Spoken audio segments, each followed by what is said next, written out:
কর্মচারীর ছিনিয়ে নেওয়া মোবাইল ফোন ফেরত দেওয়ার কথা বলে ডাকা হয়। এরপর নৃশংসভাবে আপন ফুফাতো ভাইকে কুপিয়ে হত্যা করে বিপু ও মাসুদ নামের দুই অভিযুক্ত। ঢাকার আশুলিয়ায় চাঞ্চল্যকর ফয়সাল মোল্লা হত্যা রহস্য উদ্ঘাটনে এমন চাঞ্চল্যকর তথ্য পেয়েছে police bureau of investigation PBI. সংস্থাটি বলছে, পূর্ব শত্রুতা ও মাদক সংশ্লিষ্টতার বিরোধ থেকেই এই হত্যাকাণ্ড সংঘটিত হয়েছে। রিপোর্ট ফজলে রাব্বির।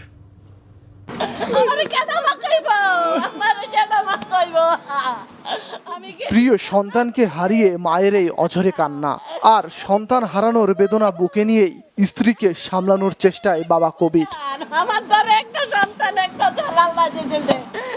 ঘটনাটি গেল 15 এপ্রিল দুপুরে রাজধানী ঢাকার আশুলিয়ায় শ্রীখন্ডিয়ায় প্রকাশ্যে হত্যা করা হয় ফয়সাল করিম মোল্লা নামের এক যুবককে। হত্যার পর পালিয়ে যায় দুই ঘাতক। মামলা দায়েরের পর ঘটনা তদন্তে নামে police bureau of investigation PBI.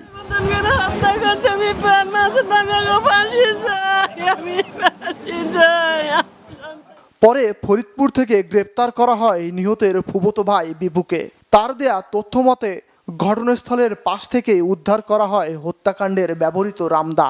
Faisal মোল্লাকে যখন এলোপাথারি মারতে থাকে তখন বিপু কৌশলে ফয়সাল মোল্লার হাত থেকে যে রামদাটা ছিল সেইটা সে হাতে নিয়ে উল্টো ফয়সাল মোল্লাকে সে কোপাতে থাকে। তাই অনেকগুলা কোপ, যেটা দিনের বেলা জনসম্মুখে ঘটার জন্য ঘটনাস্থলেই ওই ব্যক্তি এলোপাথারি কোপে মৃত্যুবরণ করে। পিবিআই বলছে, আসামি বিপুর খামারের দুই কর্মচারীর ফোন কেড়ে নিয়েছিল ফয়সাল। সেগুলো ফিরিয়ে দেওয়ার কথা বলেই ডেকে নেওয়া হয় বিপুকে। হাজির হয় বড় ভাই মাসুদও।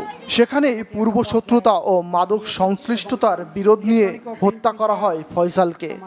ঘটনার প্রেক্ষাপটে জানা যায় এদের মধ্যে পূর্ব থেকে বিরোধ এবং পূর্ব থেকে তাদের মধ্যে একটা ক্ষোভ চলমান ছিল, যার জন্য এই মাদক এবং মোবাইল ছিনতাইয়ের ঘটনা থেকেই ক্ষোভের সূত্রপাত থেকে এই হত্যাকাণ্ড সংঘটিত হয়।